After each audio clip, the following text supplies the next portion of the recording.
한국인이 많이 걸리는 5대 암 중에 하나가 바로 위암이죠. 위암은 조기에 진단되는 사례가 늘면서 사망률은 줄긴 했지만 최근 5년간 위암 환자는 꾸준히 증가하고 있습니다. 자, 그래서 오늘은 한림대학교 성심병원 소화기내과 전문의 임현 교수와 함께 한국인이 특히 위암에 취약한 이유, 그리고 위암의 증상, 치료법에 대해 자세히 살펴보도록 하죠.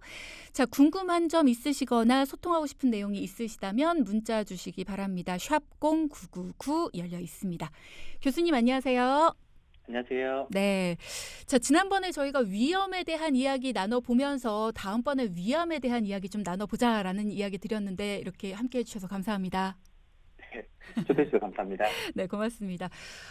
국가 암 통계에 따르면 위암 전체 암 발생 순위 4위를 차지하고 있다라는 통계가 있더라고요. 네, 위암 어떤 병입니까?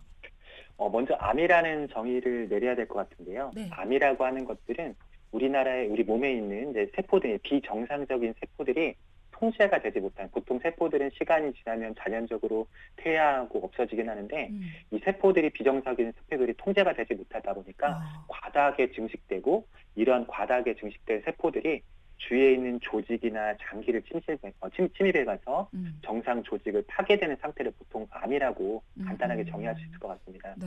보통 위암이라고 하는 것들은 위에 생기는 모든 암들을 보통 말하게 됩니다. 위에는 단순히 암, 일반적으로 보통 위암이라고 하면 위선암을 말하게 되는데, 네. 선암 말고도 여러 가지 기스트, 림프종, 여러 가지 질환이 생기는 게 하는데요. 보통 말씀드린 대로 위암이라고 하면은 위 점막에 선세포라고 하는 게 있는데, 선세포에서 발생하는, 샘세포에서 발생하는 것들을 보통 위선암을 위암이라고 보통 우리가 말하게 됩니다. 그럼 위에 생기는 비정상적인 세포를 통제하지 못하는 건데 네, 맞습니다. 왜 통제를 못하게 되는 걸까요?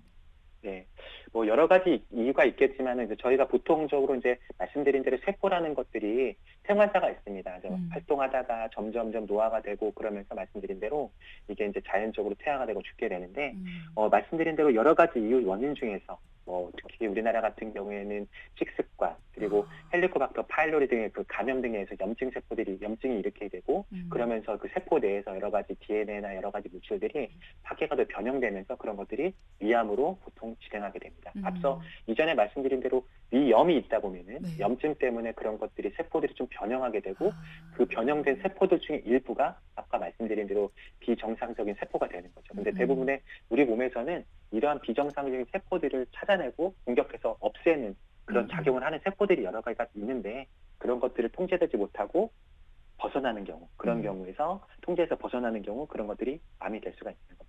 앞서 왜 노화에 대한 얘기도 잠깐 해주셨어요. 노화가 네. 되면서 세포들이 이제 통제를 벗어나고 이런 얘기 해주셨는데 위암 같은 경우에 중장년층에도 많이 발병한다 이런 얘기도 있던데 젊은 층에서도 많이 발병을 하는 이유도 특별히 있을까요? 네, 보통 우리나라에서 위암 검진을 40세 이상부터 하는 이유는 40세 이상부터 위암이 급격하게 증가되기 때문입니다. 그래서 우리나라에서는 말씀드린 대로 40세 이상 남녀 성인을 대상으로 2년 주기로 이제 위 내시경을 포함한 여러 가지 암 검진, 위암에 대한 검진을 하고 있습니다. 네. 하지만 요즘 최근 보다 보면은 40세 이상, 40대 이하 젊은 층에서 위암이 종종 발생하게 되는데, 네. 가장 흔한 원인은 첫 번째 제가 봐서는 건강검진이 젊은 사람들한테 너무 흔하게 돼가지고 병을 발견율도 좀 증가되는 것도 주요한 원인이라고 할 수 있겠습니다. 하지만 가장 중요한 원인이라고 할 수 있는 것들은 젊은 층에서 식습관, 그리고 호르몬, 바이러스 등의 다른 원인들도 있고, 또 역시 말씀드린 대로 위암에서 주요한 원인은 헬리코박터 파일로리거든요. 역시 젊은 층에 생각하는 원인도 헬리코박터 파일로리와 관련이 있다고 할 수 있겠습니다. 식습관과 헬리코박터 파일로리 이게 어떻게 하면은 이 위암을 불러일으키는 그 원인이 되는 걸까요? 네네. 우리나라 특히 음식 같은 경우에는 염장식품, 김치와 같이 여러 가지 염장식품, 국물 같은 음료가 있다 보니까 상대적으로 다른 나라들보다 짠 음식들, 소금 섭취가 상당히 많습니다. 보통 WHO에서 기준하는 것보다 우리나라 사람들이 거의 한 2배 이상 소금 섭취량이 많거든요. 음. 그러한 짠 음식 같은 것들이 위에 들어가게 되면은 위에 염증을 일으키게 됩니다. 네. 소금 성분으로 인해서 그런 것들 때문에 그런 염증이 있다 보면은 거기에 특히 헬리코박터 파일로리가 좀 더 부착이 쉽거든요. 염증 있는 부분에. 그러다 보니까 그런 것들이 헬리코박터 파일로리가 부착하고 헬리코박터 파일로리가 위내에 염증을 일으킬 수 있는 물질들을 많이 분비하게 되거든요. 그러다 보니까 그 염증들 때문에 말씀드린 대로 위암이 많이 발생할 수 있습니다. 그런 얘기를 들었습니다. 제가 오늘 교수님한테 여쭤보고 싶었던 게 암은 조기에 발견하면은 완치율이 높다라는 이야기가 있는데 젊은 층에서 발생되는 암은 이게 완치되기가 쉽습니까? 어렵습니까? 이게 네네. 두 가지 이야기가 있더라고요. 완치되기가 쉽다는 분들도 있고 어떤 분들은 오히려 암세포가 더 활성화돼서 네. 이게 번지기가 더 쉽다 이런 얘기들도 많이 하시더라고요. 네. 어느 정도 다 맞는 얘기긴 한데요. 두 개 네. 다 맞는 얘기긴 합니다. 암 같은 경우에도 조기에 발견되는 경우 보통 완치율이 훨씬 높거든요. 네. 특히 위암 같은 경우에는 조기 위암, 보통 이제 위암과 조기 위암하고 진행성 위암으로 나누게 되는데 네. 조기 위암 같은 게 초기라고 생각할 수 있겠죠. 그런 음. 경우는 진단이 되면은 5년 생존율이 95%가 넘습니다. 그래서 젊은 층에서도 이렇게 조기 위암이 발견되는 경우에는 암 때문에 사망하실 확률은 상당히 적은 거죠. 근데 이제 말씀하신 대로 젊은 층에서 생기신 암 같은 경우에서 발생하는 암 같은 경우에는 위암을 크게 우리가 장형과 미만형 암으로 크게 구분하게 됩니다. 네. 의사들이 나누는 걸 상당히 좋아하게 되는데 환자의 예후랑 여러 가지 나누는 것 다들 좋아하는데 네. 위암을 크게 장형, 미만형으로 많이 구분하게 되는데 네. 젊은 사람들한테는 미만형인 위암이 좀 많이 발생합니다. 미만형이라는 게 음. 암세포가 주위로 밑으로 쫙 퍼지게 되거든요. 일반적으로. 그러다 보니까 조금 더 초기에 진단이 보통 암이라고 하는 것들은 덩어리를 지다 보니까 내시경하다 보면 볼록 튀어나온 거 무슨 용종이나 뭐가 덩어리가 져 있는 경우 진단을 쉽게 되는데 이런 미만형 위암 같은 경우 젊은 사람들한테 상대적으로 많은 미만형 위암 같은 경우에는 암 자체가 되게 탄탄하게 나타나게 됩니다. 주위로 밑으로 쫙 퍼지다 보니까 그래서 초기 진단이 어렵고 좀 더 빠르게 공격적으로 진행하고 초기 전이도 일어날 수 있기 때문에 초기에 비록 젊은 사람들에는 나타나는 확인되는 조기암의 경우에는 말씀드린 대로 높은 생존율의 경우지만은 이렇게 미만형 암 같은 경우 젊은 사람들에게는 상대적으로 그 말씀드린 다른 장형 암보다는 상대적으로 좋은 예후를 보이지 못하고 있습니다. 그럼 전이되거나 재발될 위험도 더 높은 건가요? 상대적으로는 말씀드린 대로 이제 젊은 사람들이 무조건 다 미만형이 나타나는 건 아니지만 미만형 위암으로 나타나는 경우에서는 다른 암들에 비해서는 조금 더 환자분들한테 쉽게 설명드리는 게 암세포가 조금 더 공격적이라고 말씀드리거든요. 그래서 반지세포암 여러 가지 모양들이 있는데 그런 것들이 조금 더 빠르게 좀 말씀하신 대로 좀 더 공격적으로 나타나게 됩니다. 주위로 그렇군요. 전이도 쉽게 일으키게 됩니다.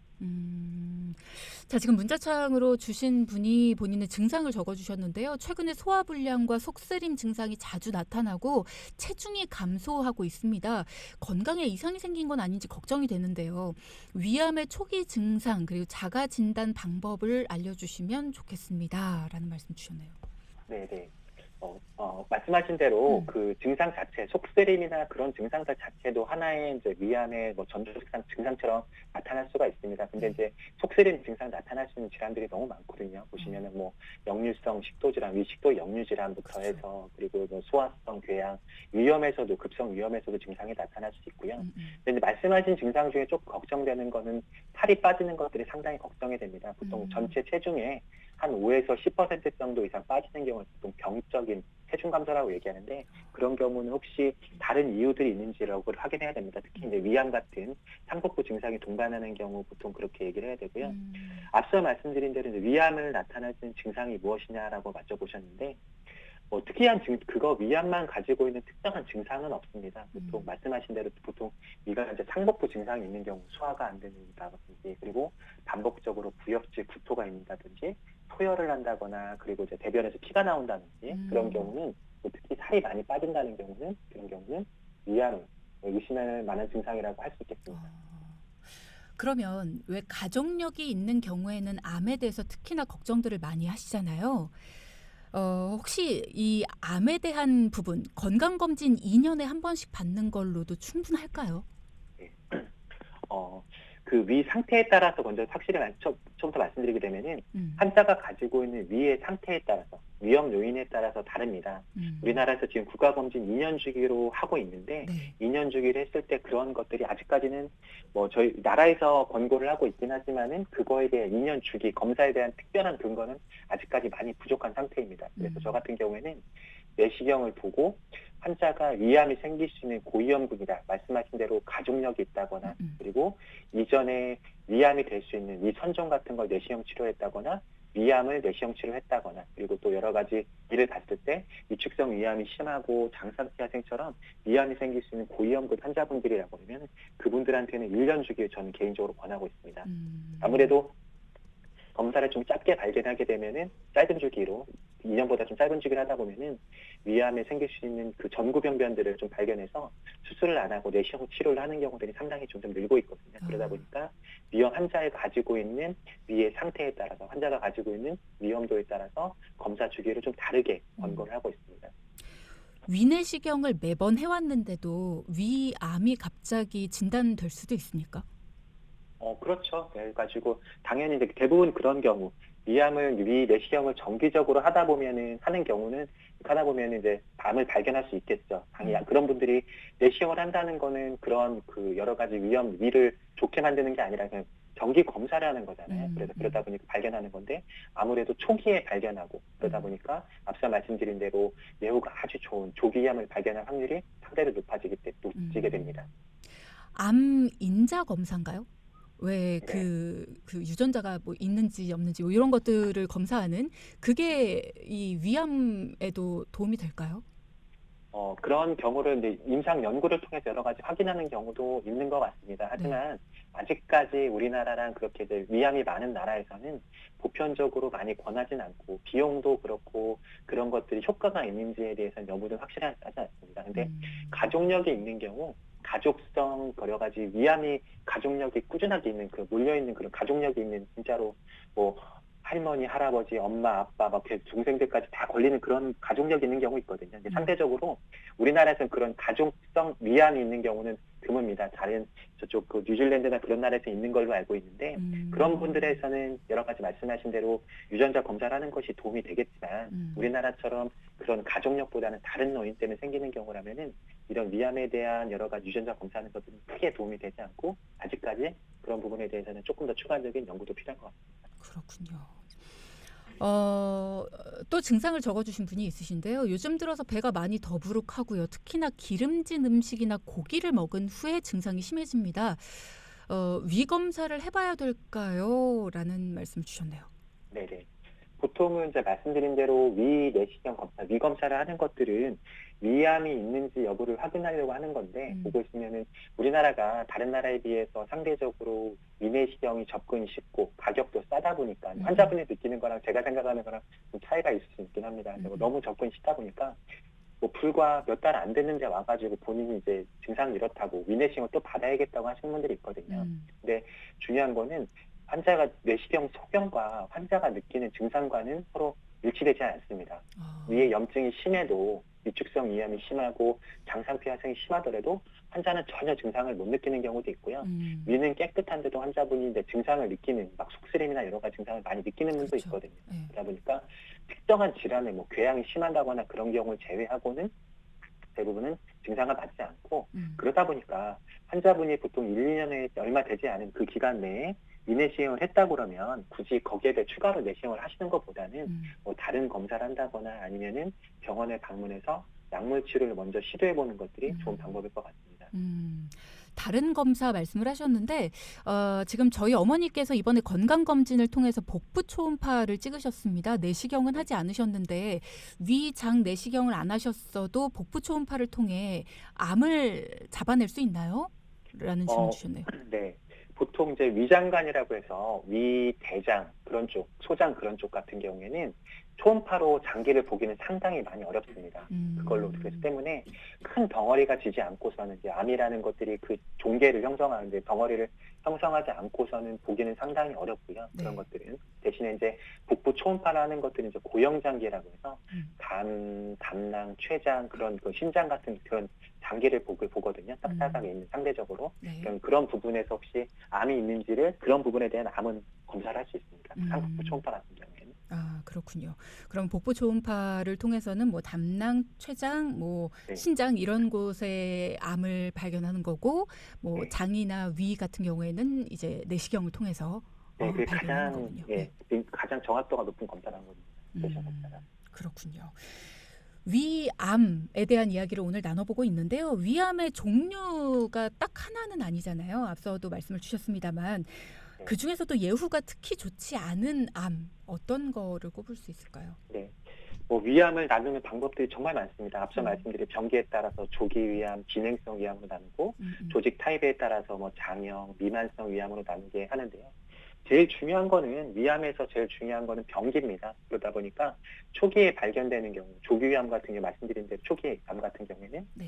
5년 생존율이 95%가 넘으니까요. 이제 어떤 암이든지 진행된 상태로 발견하게 되면 이제 수술도 해야 되고 수술이 안 되는 경우 항암 치료하고 수술 이후 항암 치료를 하기 때문에 뭐 여러 가지 말씀드린 대로 앞서 말씀드린 대로 미만성 위암이나 그런 것들이 좀 많이 예후가 안 좋다고 말씀드렸는데 그런 것보다는 하여튼 병기, 좀 진행한 상태로 발견하는 경우가 예후가 상대적으로 다 나쁩니다. 그렇기 때문에 아무래도 정기 검사를 받는 것들이 1, 2년 주기 내시경을 받는 것들이 이런 예후가 좋은 조기 위암을 발견하는데 가장 좋은 방법이라고 할 수 있습니다. 그렇군요.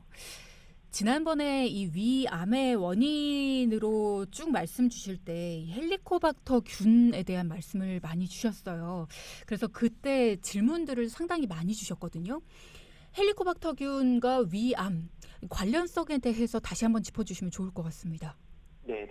그 말씀드린 대로 우리나라에서 위암이 많은 가장 흔한 원인 중에 하나가 헬리코박터입니다. 그리고 헬리코박터도 종류가 되게 여러 가지가 있거든요. 네. 여러 가지 지노타입이 다양하다고 그러는데 우리나라, 일본, 중국에서 위암이 많은 이유가 뭐냐면 이 헬리코박터 파일로리 중에서도 좀 독성이 강한 헬리코박터 균들이 있거든요.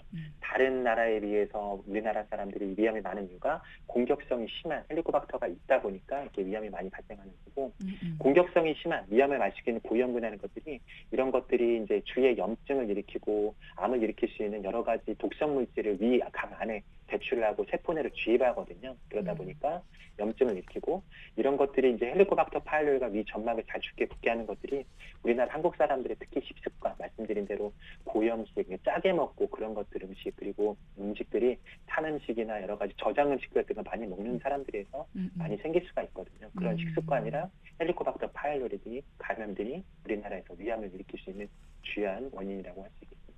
그러면 약을 복용하고 나면 쉽게 치료가 되는 건가요? 재발률 같은 것들도 좀 걱정되실 것 같아요. 네네.